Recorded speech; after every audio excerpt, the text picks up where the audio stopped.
आज का हमारा टॉपिक है वर्गीकरण की विधियां। सबसे पहले हम यह समझेंगे कि वर्गीकरण क्या है। वर्गीकरण आंकड़ों का विभिन्न वर्गों में विभाजन उनकी विशेषताओं के आधार पर जब किया जाता है तो उस क्रिया को ही हम वर्गीकरण कहते हैं। वर्गीकरण के 4 आधार हैं। पहला भौगोलिक ज्योग्राफिकल, दूसरा समयानुसार क्रोनोलॉजिकल, तीसरा गुणात्मक क्वालिटेटिव, इसके 2 भाग हैं, साधारण सिंपल, बहुगुण मैनीफोल्ड, चौथा है संख्यात्मक क्वांटिटेटिव। अब हम इसे जैसे क्रम में दिया हुआ है उस क्रम के अनुसार समझते जाएंगे कि किसे क्या कहते हैं। पहला है हमारा भौगोलिक, तो हम इसे भौगोलिक वर्गीकरण को सबसे पहले समझेंगे। भौगोलिक वर्गीकरण, जब आंकड़ों का वर्गीकरण भौगोलिक स्थिति के आधार पर जैसे गांव, जिला, राज्य, देश आदि के आधार पर होता है तो उसे हम भौगोलिक वर्गीकरण कहते हैं। वह यहाँ पर लिखी हुई है इसकी परिभाषा, इसे आप अपने कॉपी में नोट कर लेंगे। और अब हम उसका एक उदाहरण देखते हैं। यहाँ पर मैंने उदाहरण में इस तरफ राज्य लिया है। राज्य यानी भौगोलिक स्थिति के आधार पर क्या किस चीज का हम यहाँ पर वर्गीकरण कर रहे हैं। चावल का औसत उत्पादन 2014-15 में, राज्य एक तरफ और दूसरी तरफ उत्पादन किलोग्राम पर हेक्टेयर में है। तो यहाँ पर देख रहे हैं जितना भी हमने नाम लिखा है सब क्या है, एक ही जैसा है, राज्य है। बिहार, झारखंड, पश्चिम बंगाल, उत्तर प्रदेश।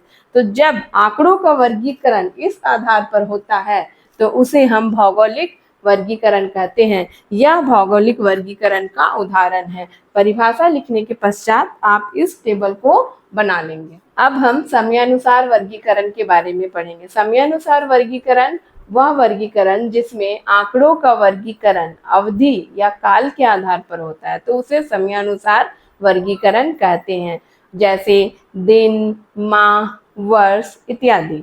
यहाँ पर उदाहरण मैंने लिया है। सबसे पहले देख लीजिए, यहाँ पर मैंने जनगणना वर्ष लिखा है। ठीक है, जनगणना वर्ष भारत में प्रत्येक 10 वर्ष के पश्चात जनगणना होता है, इसलिए देखिएगा अंतर भी क्या है, 10-10 साल का अंतर है। उन्हें आज़ादी के बाद का हमने लिया है, स्वतंत्रता प्राप्ति के पश्चात का, इसलिए 1951, 61, 71 और 81 है। जनसंख्या करोड़ में है। जैसे जैसे समय बीत रहा है जनसंख्या भारत की क्या हो रही है, बढ़ते जा रही है। तो यह जो हमने सारणी बनाया है वो हमने किस आधार पर बनाया है, समय के अनुसार।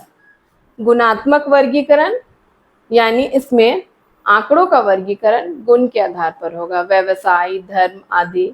जहाँ पहले ही हमने देख लिया था, इसके 2 भाग है, साधारण और बहुगुण।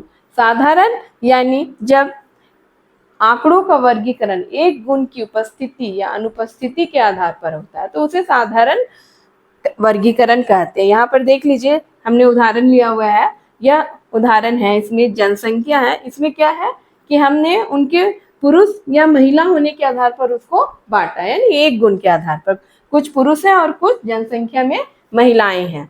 यह है साधारण वर्गीकरण। बहुगुण वर्गीकरण अर्थात आंकड़ों का वर्गीकरण एक से अधिक गुण के आधार पर होगा। यहाँ पर उदाहरण दिया गया है। सबसे पहले जनसंख्या है, पहला गुण हो गया कि कुछ लोग ग्रामीण क्षेत्र में रहेंगे और कुछ है शहरी क्षेत्र में रहते हैं। दूसरा गुण क्या है कि इस ग्रामीण क्षेत्र में कुछ पुरुष हैं और कुछ स्त्री हैं, कुछ शहरी क्षेत्र में भी वही है, पुरुष और स्त्री। तीसरी विशेषता है उनके शैक्षणिक आधार पर उनको बांटा गया है। पुरुष जो है उसमें से कुछ शिक्षित है और कुछ अशिक्षित है। उसी प्रकार स्त्री है ग्रामीण क्षेत्र की जो शिक्षित और अशिक्षित है।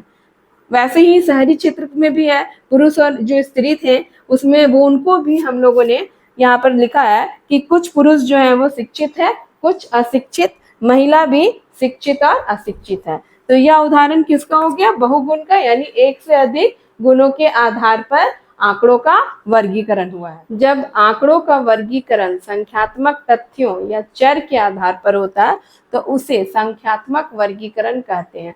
अब यहाँ पर प्रश्न है कि चर क्या है। चर एक परिवर्तनशील इकाई है जैसे अगर हम उदाहरण लेंगे कि एक कक्षा में बच्चों की लंबाई, तो हर स्टूडेंट्स का लंबाई क्या होता है, वो अलग अलग होता है। वही क्या है, चर, जिसे कि वेरिएबल भी कहते हैं।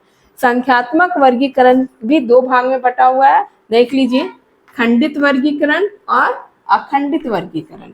खंडित और अखंडित वर्गीकरण का निर्माण कैसे होता है, इसकी व्याख्या मैंने पिछले वीडियो में कर दिया है।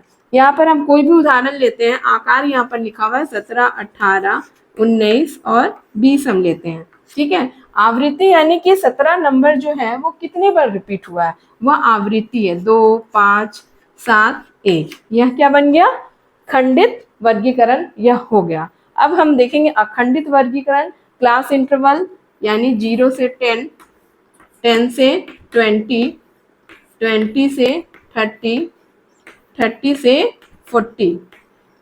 यह वर्ग अंतराल है। यहाँ पर हम आवृत्ति लेंगे 5, 15, 10, 6। यह किसका उदाहरण हो गया, अखंडित वर्गीकरण का, और यह उदाहरण हो गया खंडित वर्गीकरण का।